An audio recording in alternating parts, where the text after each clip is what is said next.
Good morning student. आज 12th class chemistry में पढ़ने जा रहे हैं। इलेक्ट्रोकेमिस्ट्री के अंदर ही अपना अगला टॉपिक्स पढ़ेंगे हम इलेक्ट्रोकेमिकल सीरीज। देखो इलेक्ट्रोकेमिकल सीरीज बोले हम इसको, इलेक्ट्रोकेमिकल सीरीज या इसी को हम दूसरे नाम से जानते हैं एक्टिविटी सीरीज या इसी को हम बोल देते हैं रिएक्टिविटी सीरीज।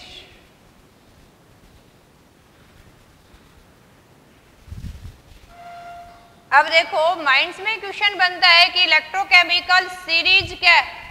देखो सीरीज या मेंशन है, that means sequence of chemicals है और हम पढ़ रहे हैं इलेक्ट्रोकेमिस्ट्री, दैट मींस हम इलेक्ट्रोड्स की बात कर रहे हैं। हम गैल्वेनिक सेल्स को स्टडी कर रहे हैं, तो गैल्वेनिक सेल में अगर हम पढ़ रहे हैं इलेक्ट्रोकेमिकल सीरीज, तो इलेक्ट्रोकेमिकल सीरीज क्या है? Sequence of electrodes according to their decreasing value of reduction potential. यानी इलेक्ट्रोकेमिकल सीरीज हमारे पास है सीक्वेंस ऑफ इलेक्ट्रोड्स है, सीक्वेंस ऑफ केमिकल्स है, जिसको हमने उनकी reduction potential, standard reduction potential के अनुसार डिक्रीजिंग ऑर्डर में अरेंज कर रखा है। अब देखो इसी की डेफिनेशन हम राइट अप करते हैं कि इलेक्ट्रोकेमिकल सीरीज क्या है। ये इलेक्ट्रोकेमिकल सीरीज की अगर बात करें हम, इलेक्ट्रोकेमिकल सीरीज क्या है? It is arrangement of electrodes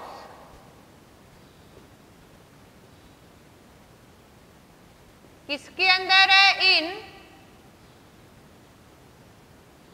decreasing, यानी इलेक्ट्रोकेमिकल सीरीज क्या है? Arrangement of electrodes in decreasing order of their standard reduction potential.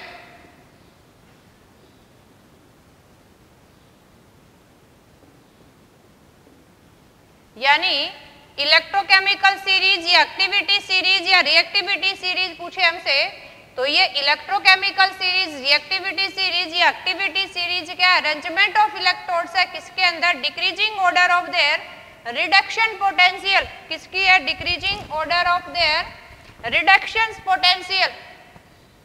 यानी हमने इलेक्ट्रोड्स को डिक्रीजिंग ऑर्डर में अरेंज करना है किसके अनुसार? Their standard reduction potential. यानी उस केमिकल्स, उस इलेक्ट्रोड्स की पोटेंशियल हमने पोटेंशियोमीटर से फाइंड आउट कर रखी है और किसके ऊपर? यूनिटी कंसंट्रेशन के ऊपर। और वहां जो हमें एक फिक्स वैल्यू मिलती है उसको बोलते हैं स्टैंडर्ड रिडक्शन पोटेंशियल। किससे फाइंड आउट करते हैं? पोटेंशियोमीटर से एट यूनिट कंसंट्रेशंस। तो इसको हम क्या बोलेंगे? Electrochemical series. देखो इलेक्ट्रोकेमिकल सीरीज से हम ईएमएफ फाइंड आउट करते हैं, तो इसको इलेक्ट्रोमोटिव सीरीज भी बोल देते हैं। क्या बोल देते हैं इसी को? Electromotive series. देखो इलेक्ट्रोकेमिकल सीरीज भी इसी का नाम है, एक्टिविटी सीरीज भी या रिएक्टिविटी सीरीज भी, या इसी को एक और किससे नाम से जानते हैं हम? Electromotive series. तो ये डिफरेंट जो हम वर्ड यूज कर रहे हैं ये सारे किसके लिए हैं? Electrochemical series. हमने डेफिनेशन याद रखनी है, कई बार बोर्ड एग्जाम में डायरेक्टली पूछ ली जाती है, what is electromotive series, reactivity, activities या इलेक्ट्रोकेमिकल सीरीज। तो क्या है ये? अरेंजमेंट ऑफ इलेक्ट्रोड्स, क्योंकि हम तो यहाँ गैल्वेनिक सेल में इलेक्ट्रोड्स की बात करेंगे, एनोड कैथोड किसको बनाए, लेकिन यहाँ हम उस कैथोड या एनोड को ना डिस्कस करके सारे के सारे केमिकल्स को हैज ए कैथोड स्टडी कर रहे हैं। और कैथोड का क्या होता है? Reduction potential. इसलिए यहाँ हमने राइट अप कर रखा है कि सारे इलेक्ट्रोड्स को decreasing order of their standard reduction potential के अंदर एक सीक्वेंस में लगा दिया हमने। उस सीक्वेंस को क्या बोलते हैं? Group of chemicals in proper sequence. क्या बोलेंगे? Electrochemical series. ओके, अगर इसको हम मेनली देखें अपने इलेक्ट्रोकेमिकल्स या इलेक्ट्रोमोटिव सीरीज में, हाईएस्ट वैल्यू और लोवेस्ट वैल्यू हमें फाइंड आउट करनी है। जैसे इसी को अगर हम ड्रा करके देखें तो यहाँ डिक्रीजिंग ऑर्डर में अरेंज किया है।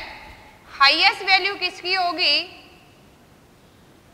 फ्लोराइड के केस में होगी हमारी, एंड दैट इज 2.85 वोल्ट।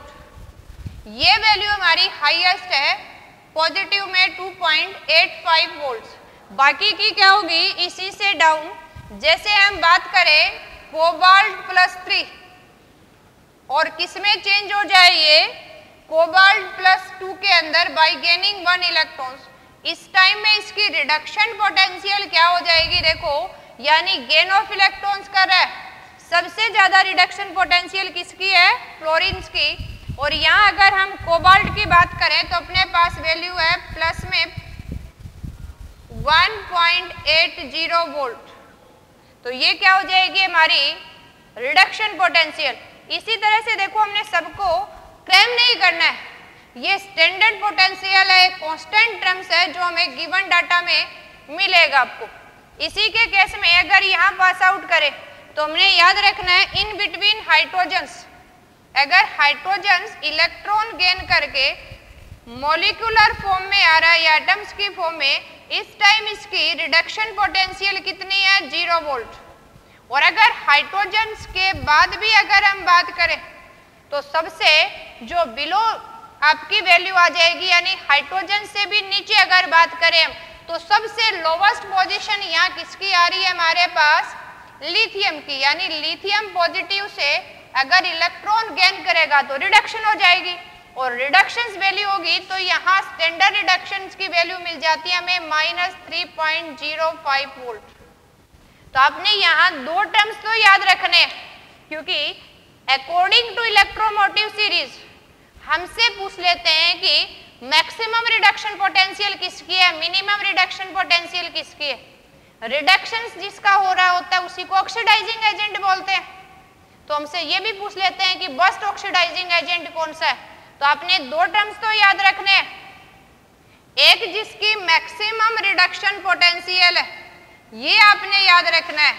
ये क्या है? जिस इलेक्ट्रोड की मैक्सिमम रिडक्शन पोटेंशियल है, और जिसकी मैक्सिमम रिडक्शन पोटेंशियल होगी वो किसका काम करेगा? Strongest oxidising agent. ये आपने याद रखना है। बाकी कोई भी वैल्यू हमने क्रैम नहीं करनी है, न्यूमेरिकल में गिवन मिलेगी, हमने सिर्फ उसको यूज करना है। लेकिन ये याद रखना है कि इलेक्ट्रोकेमिकल या इलेक्ट्रोमोटिव सीरीज की डेफिनेशन क्या है, यानी ये सीरीज है क्या। फिर हमने याद रखना है कि इसमें मैक्सिमम वैल्यू किसकी है? फ्लोरीन के केस में, जब फ्लोरीन इलेक्ट्रॉन गेन करके फ्लोराइड में रिड्यूस हो रहा है, यानी रिडक्शन पोटेंशियल जिसकी सबसे ज्यादा होगी, यानी इजीली रिड्यूस हो रहा है, और जितना आसानी से रिड्यूस होगा वो क्या होगा? उतना स्ट्रॉन्ग ऑक्सीडाइजिंग एजेंट।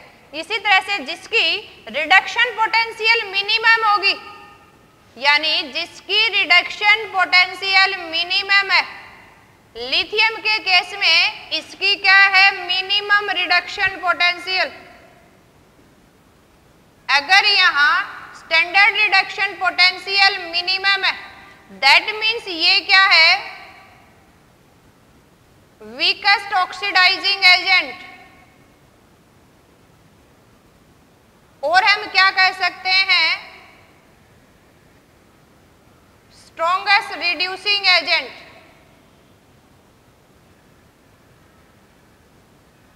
देखो, ये ध्यान रखना है हमने कि इलेक्ट्रोमोटिव सीरीज में इलेक्ट्रोड को decreasing order of the reduction potential में अरेंज कर रखा है। मैं दोबारा से आपको कह रही हूं कि यहाँ वैल्यू को क्रैम नहीं करना है, न्यूमेरिकल हमें सोल्व आउट करने, गिवन मिलेगी वैल्यू। लेकिन आपने दो पॉइंट्स यहाँ से याद रखने हैं कि मैक्सिमम रिडक्शन पोटेंशियल किसकी है? फ्लोरीन जब फ्लोराइड में रिड्यूस हो रहा है, और मिनिमम वैल्यू किसकी है? लिथियम कैटाइन जब लिथियम मेटल में रिड्यूस हो रहा है। इसी से रिलेटेड हमसे रिडक्शन पोटेंशियल की टर्म में ना पूछ के हमसे पूछा जाता है कि स्ट्रॉन्गेस्ट ऑक्सीडाइजिंग एजेंट कौन सा है, स्ट्रॉन्गेस्ट रिड्यूसिंग एजेंट कौन सा है। तो जिसकी रिडक्शन पोटेंशियल मैक्सिमम है वो तो क्या होगा? Strongest oxidising agent. यानी easily oxidise with other substance. लेकिन ये पूछ ले कि स्ट्रॉन्गेस्ट रिड्यूसिंग एजेंट कौन सा है, स्ट्रॉन्गेस्ट रिड्यूसिंग एजेंट कौन सा होगा, जो वीकेस्ट ऑक्सीडाइजिंग एजेंट है। दैट मीन्स ये जिसकी रिडक्शन पोटेंशियल मिनिमम है और वो किसकी है, लिथियम की है। तो ये आपने 2 पॉइंट्स याद रखने हैं कि स्ट्रॉन्गेस्ट ऑक्सीडाइजिंग कौन है या मैक्सिमम रिडक्शन पोटेंशियल किसकी है। मिनिमम रिडक्शन पोटेंशियल किसकी है, वीकेस्ट ऑक्सीडाइजिंग, और you can say strongest reducing agent that is lithium. देखो इससे रिलेटेड हमने याद रखना है, लेकिन हम ये क्यों पढ़ रहे हैं, इसलिए हमने इसी की इलेक्ट्रोकेमिकल सीरीज या इलेक्ट्रोमोटिव सीरीज की हम पढ़ेंगे एप्लीकेशन। देखो किसी टॉपिक्स को पढ़ने के पीछे हमारा मकसद क्या है कि उसको कहाँ अप्लाई करेंगे, हम यूजेस कहाँ करेंगे। इसलिए अब हम स्टडी कर रहे हैं एप्लीकेशन ऑफ इलेक्ट्रोमोटिव सीरीज कि इलेक्ट्रोमोटिव सीरीज या इलेक्ट्रोकेमिकल सीरीज की एप्लीकेशंस क्या है। देखो हम नेक्स्ट वन स्टडी कर रहे हैं एप्लीकेशन ऑफ इलेक्ट्रोकेमिकल सीरीज कि जो हम इलेक्ट्रोकेमिकल सीरीज स्टडी कर रहे हैं उसकी एप्लीकेशन क्या है, यूजेस क्या है, व्हाई वी स्टडी, है ना, पढ़ रहे हैं उसके पीछे कुछ मकसद होना चाहिए कि उसको यूजेस कहाँ करेंगे। अब देखो जितने भी हम सेल यूज कर रहे हैं दैट इज गैल्वेनिक सेल जो इलेक्ट्रिसिटी जनरेट कर रहे हैं हमें, तो इसलिए हम कहाँ स्टडी करेंगे, जब भी हमने किसी भी 2 केमिकल्स को इलेक्ट्रोड्स की ऑक्सीडाइजिंग रिड्यूसिंग टेंडेंसी को कंपेयर करना हो तो हम किसको स्टडी करते हैं, कहाँ नोट कर देखते हैं उसको, इलेक्ट्रोमोटिव सीरीज या इलेक्ट्रोकेमिकल सीरीज में। तो फर्स्ट वन इसकी एप्लीकेशन क्या हो जाएगी, टू कंपेयर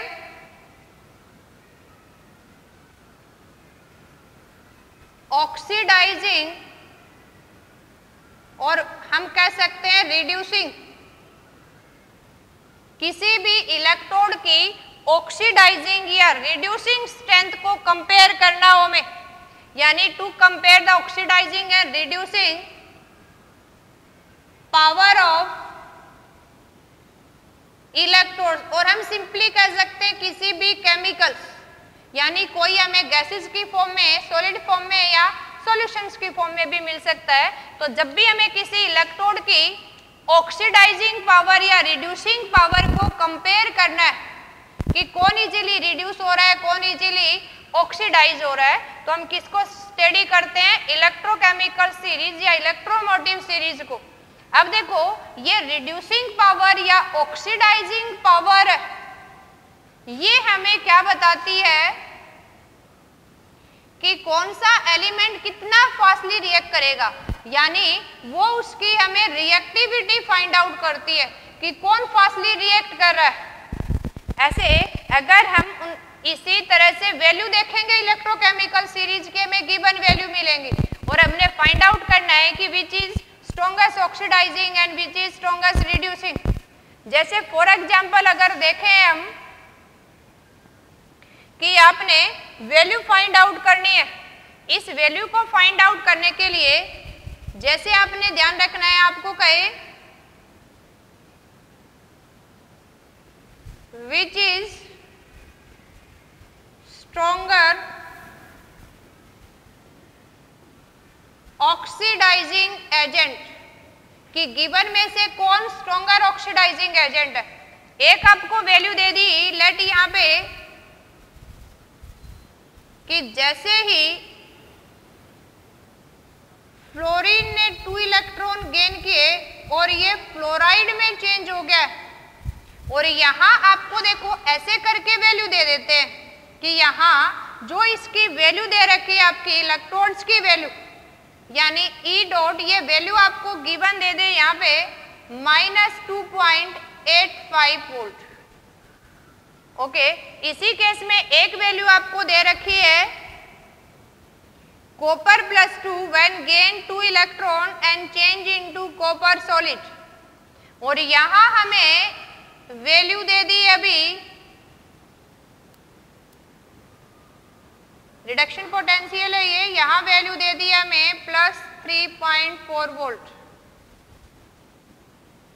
हमसे पूछा गया है कि which is stronger oxidising agent, कि इनमें से दोनों में से आपको टू कंडीशन प्रोवाइड है, which is strongest oxidising agent. देखो एक केस आपने ध्यान रखना है, यहाँ हमें ये गिवन वैल्यू मिलेगी और उस वैल्यू को देख के हमने फाइंड आउट करना है कि स्ट्रोंगेस्ट ऑक्सीडाइजिंग या रिड्यूसिंग एजेंट है। तो इसके लिए अपनी शॉर्ट टिक्स के लिए हम कुछ पॉइंट नोट करके लिखेंगे, और कैसे नोट करके रखेंगे, देखो इसी से रिलेटेड सब ये पॉइंट हम इंपॉर्टेंस व्यू में नोट करके रखेंगे हम। और क्या याद रखना है हमने, किसी भी इलेक्ट्रोड्स के लिए जितनी ज्यादा पॉजिटिव वैल्यू होगी, यानी जितनी हायर पॉजिटिव वैल्यू होगी उतना वो क्या होगा, इजीली रिड्यूस्ड, और जो रिड्यूस्ड होता है उतना ही इजीली या स्ट्रोंगर क्या होगा, वो ऑक्सीडाइजिंग एजेंट। और अपोजिट भी हम बोल सकते हैं, यानी जिसकी रिडक्शन पोटेंशियल आपको नेगेटिव में वैल्यू मिलेगी, और नेगेटिव में जितनी वैल्यू क्या होगी, हायर होगी, यानी जितनी ग्रेटर नेगेटिव होगी वो उतना ज्यादा क्या होगा, वो इजीली ऑक्सीडाइज होगा। और जितना इजीली ऑक्सीडाइज होता है वो किसका काम करेगा, अभी रिड्यूसिंग एजेंट। और जैसे हमने पढ़ा था oxidation reduction are just equal and opposite, तो जो स्ट्रॉन्गेस्ट रिड्यूसिंग है वो वीकेस्ट ऑक्सीडाइजिंग है, जो स्ट्रॉन्गेस्ट ऑक्सीडाइजिंग है वो वीकेस्ट रिड्यूसिंग है। तो हम इजीली फाइंड आउट कर सकते हैं। आपने सिर्फ ये डाटा याद रखना है जो हमने यहाँ बॉक्स में फिलअप कर देते हैं, इसको पॉइंट में रखते हुए अपने माइंड में ये जो पॉइंट है हम इजीली फाइंड आउट कर सकते हैं स्ट्रॉन्गेस्ट और वीकेस्ट ऑक्सीडाइजिंग या रिड्यूसिंग एजेंट। देखो अब यहाँ हमने ऑक्सीडाइजिंग एजेंट को फाइंड आउट करना है कि दोनों में से स्ट्रॉन्गर कौन सा है। तो हम देखेंगे दोनों की वैल्यू पॉजिटिव में, और पॉजिटिव में जिसकी वैल्यू बड़ी है वही क्या स्ट्रॉन्गर ऑक्सीडाइजिंग है। अब फ्लोरीन के केस में वैल्यू है प्लस 2.8, इसके केस में 0.38, तो ये वैल्यू आपकी क्या है, बिगर वैल्यू है। जितनी ज्यादा बड़ी वैल्यू होगी पॉजिटिव में उतना स्ट्रॉन्गर क्या होगा, वो ऑक्सीडाइजिंग एजेंट। तो अपना आंसर क्या हो जाएगा, यानी जो आपका F2 से 2 फ्लोराइड में जा रहा है that is stronger oxidising agent than copper. जिसकी वैल्यू जितनी बड़ी होगी, किसकी है ये वैल्यू, रिडक्शन पोटेंशियल की, वो उतना स्ट्रॉन्गर ऑक्सीडाइजिंग एजेंट होगा। और अपोजिट किसके लिए हो जाएगा, रिड्यूसिंग एजेंट के लिए। यानी जितनी वैल्यू आपकी नेगेटिव में होगी, नेगेटिव में ज्यादा, या ये कहे कि जितनी रिडक्शन पोटेंशियल की वैल्यू स्मॉलर होगी, छोटी वैल्यू जितनी होगी उतना ज्यादा क्या होगा, उसका रिड्यूसिंग पावर बढ़ जाएगी और ऑक्सीडाइजिंग पावर क्या हो जाएगी, डिक्रीज हो जाएगी। ओके देखो नेक्स्ट वन एप्लीकेशन हम नेक्स्ट वन कहाँ यूज कर सकते हैं, इसी रिडक्शन पोटेंशियल को यूज करके हम एलिमेंट्स की रिएक्टिविटी फाइंड आउट कर सकते हैं, यानी कौन फास्टली रिएक्ट करेगा और कौन in compare to others reactivity कम शो करेगा। तो सेकंड वन हम कह सकते हैं compare the relative activities of metals, यानी सेकंड वन अगर हम एप्लीकेशंस की बात करें तो हम क्या कर सकते हैं, टू कंपेयर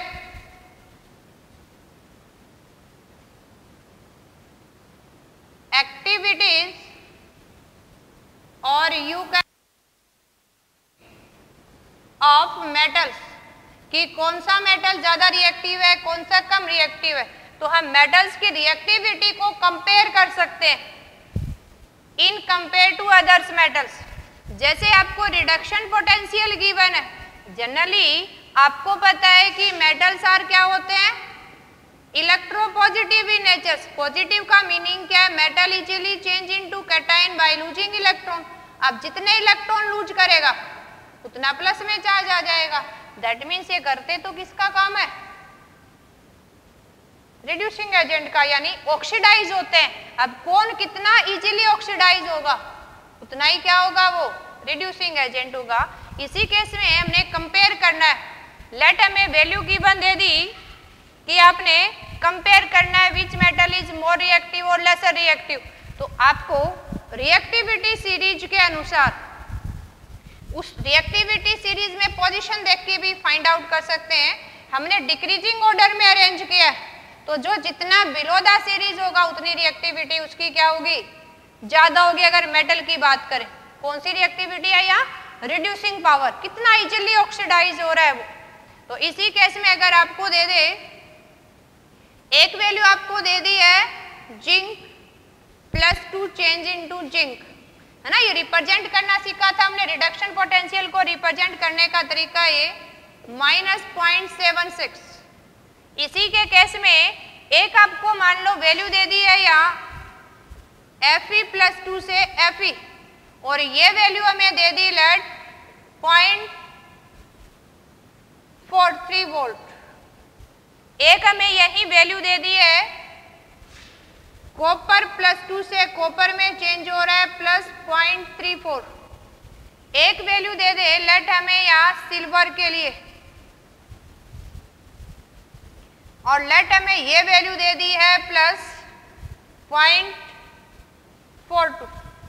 जो भी वैल्यू आपको, ये कांस्टेंट टर्म है, ये क्रैम नहीं करना, ये हमें गिवन मिलती है। लेट हमने मान ली कि आपको ये वैल्यू प्रोवाइड है, हमने यहाँ मान लिया है ये वैल्यू। अब इस केस में आपने रिएक्टिविटी कंपेयर करना है। आप रिएक्टिविटी ऑर्डर में अरेंज करो इसको। रिएक्टिविटी ऑर्डर मींस कौन सा मेटल फास्टली रिएक्ट करेगा। मेटल क्या करते हैं आपके, ऑक्सीडाइज होते हैं। कौन इजीली ऑक्सीडाइज होगा, जिसकी वैल्यू छोटी होगी। यानी अगर रिएक्टिविटी ऑफ मेटल की बात करें तो मेटल क्या होते हैं, ऑक्सीडाइज्ड। और कौन ऑक्सीडाइज होगा, जिसकी वैल्यू स्मॉलर होगी, उतना इजीली ऑक्सीडाइज हो जाएगा वो। इसी केस में देखो सबसे छोटी वैल्यू किसकी है, ये माइनस में वैल्यू जितनी आपको दिखाई दे रही है, और माइनस में जैसे छोटी होगी वो क्या हो जाएगी, अमाउंट में बड़ी। तो इस केस में अगर हम देखें तो सबसे कम वैल्यू किसकी है, जिंक की। सबसे ज्यादा वैल्यू किसकी है, सिल्वर की। जिसकी वैल्यू जितनी छोटी है उतना ज्यादा वो रिएक्टिव है। दैट मीन्स अगर रिएक्टिविटी ऑर्डर लिखे तो सबसे ज्यादा रिएक्टिव जिंक है, फिर आयरन है, फिर कॉपर है, और फिर किसकी बारी है, सिल्वर की। तो किसी भी मेटल्स की रिडक्शन पोटेंशियल को स्टडी करके हम फाइंड आउट कर सकते हैं एक्टिविटीज ऑफ मेटल्स। देखो नेक्स्ट वन एप्लीकेशन हम करते हैं, इसी इलेक्ट्रोकेमिकल सीरीज को यूज करके we easily find the EMF of a cell, या हम ये कहें कि standard cell potential find out कर सकते हैं। यानी electrochemical series used to find out value of EMF, और we can say standard cell potential. देखो किसी भी इलेक्ट्रोड्स के लिए रिडक्शन पोटेंशियल की वैल्यू अगर हमें गिवन है, उस रिडक्शन पोटेंशियल की वैल्यू से we easily find out the value of EMF, या हम क्या फाइंड आउट कर सकते हैं, स्टैंडर्ड सेल पोटेंशियल। तो इसके लिए हमारे पास क्या फॉर्मूला हो जाएगा, देखो अगर किसी सेल के लिए हमें याद रखेंगे, हमें ईएमएफ फाइंड आउट करनी है या E standard cell potential find out करनी है, तो अपने पास फॉर्मूला हो जाएगा E standard cathode minus E standard anode. ये हमने फॉर्मूले की फॉर्म में याद रखना है कि हम किसी भी गिवन इलेक्ट्रोड्स की रिडक्शन पोटेंशियल से अगर इलेक्ट्रोड को कंबाइन करके गैल्वेनिक सेल बना रहे हैं तो हम उसकी ईएमएफ फाइंड आउट कर सकते हैं। देखो अगर इसी के ऊपर एक छोटा सा न्यूमेरिकल लिखे हैं हमें, तो कैसे सोल्व आउट करेंगे, जैसे फॉर एग्जाम्पल ले ले हम, आपको गिवन है कि find E standard cell for, आपको गिवन है,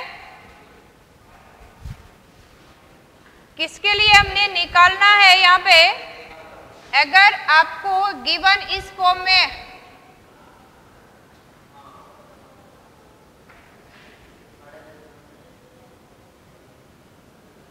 ये आपको गिवन है, या इस केस में आपको वैल्यू प्रोवाइड है कि यहाँ रिडक्शन पोटेंशियल ऑफ जिंक आपको दे दिया है -76 वोल्ट, और रिडक्शन पोटेंशियल ऑफ सिल्वर आपको दे दिया है यहाँ 0.82 volt.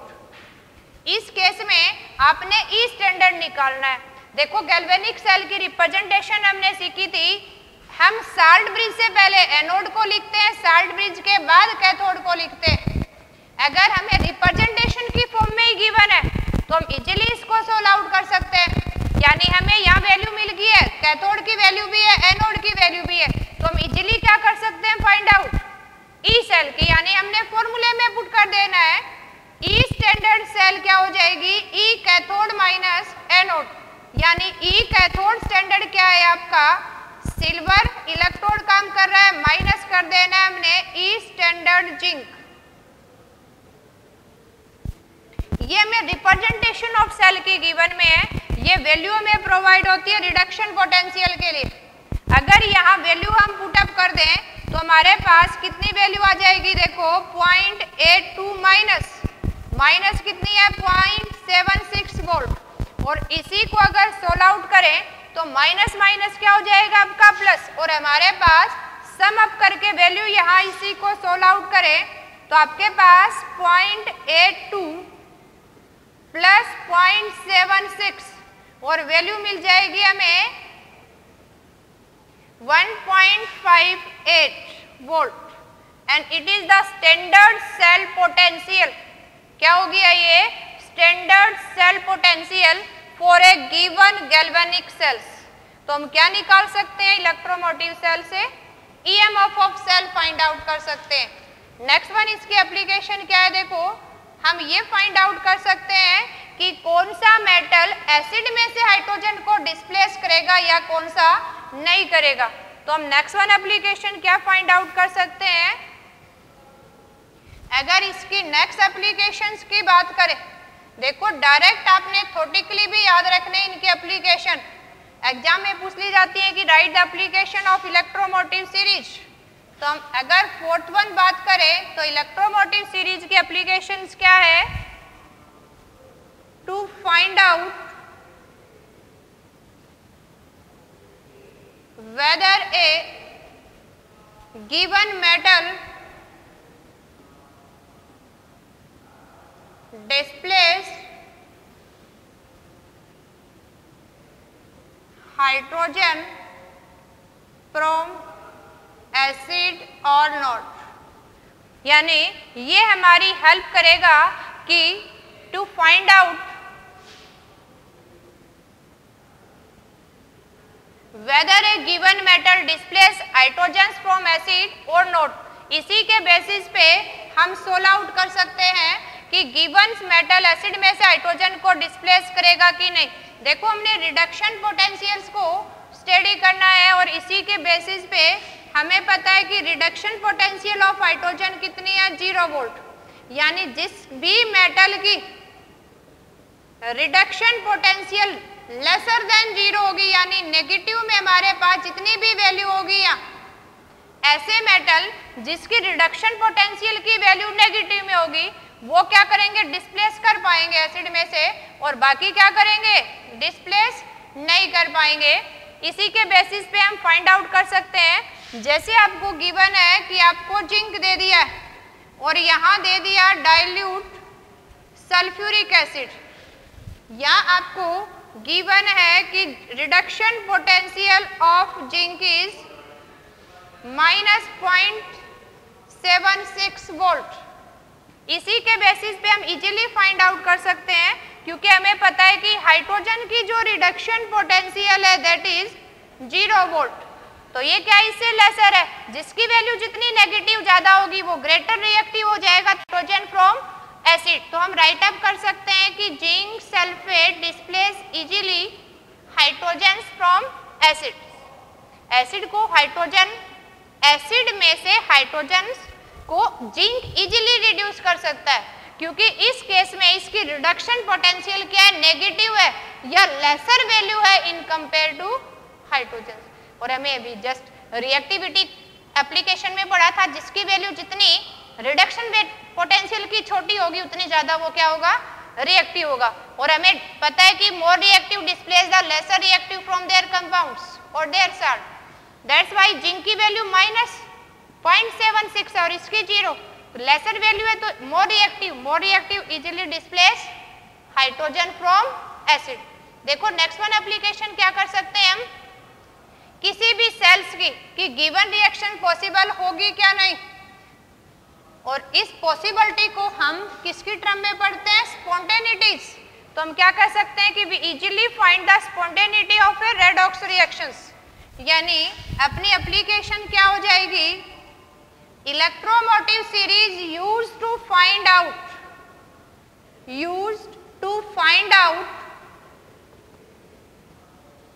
spontaneity of a redox reaction।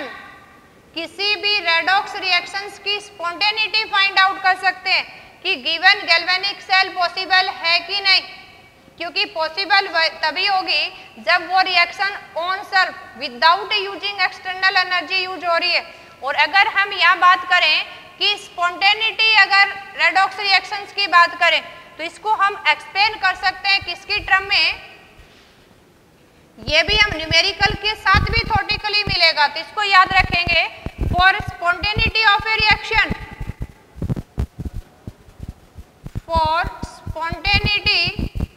A reaction, किसी रिएक्शन की स्पॉन्टेनिटी के लिए ईएमएफ की वैल्यू, या हम ये कहें कि ई सेल की वैल्यू क्या होनी चाहिए, पॉजिटिव वैल्यू मिलनी चाहिए हमें।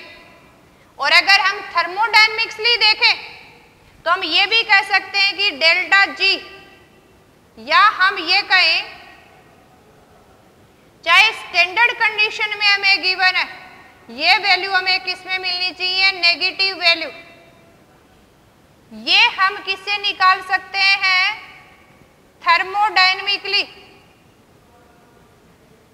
अगर थर्मोडायनेमिकली हमें फाइंड आउट करना है तो हम ये कहेंगे कि हमारे पास डेल्टा जी की वैल्यू स्टैंडर्ड गिब्स एनर्जी की या चेंज इन फ्री एनर्जी या स्टैंडर्ड फ्री एनर्जी की वैल्यू नेगेटिव में आनी चाहिए। और अभी इलेक्ट्रोमोटिव सीरीज के अनुसार ईएमएफ या ई सेल्स, ये हम अकॉर्डिंग टू इलेक्ट्रोमोटिव सीरीज हम फाइंड आउट कर सकते हैं। अगर इसकी वैल्यू पॉजिटिव में आई तो हम कहेंगे कि given redox reaction is feasible, और अगर नेगेटिव में आ जाए तो क्या कहेंगे, नॉट फिजिबल।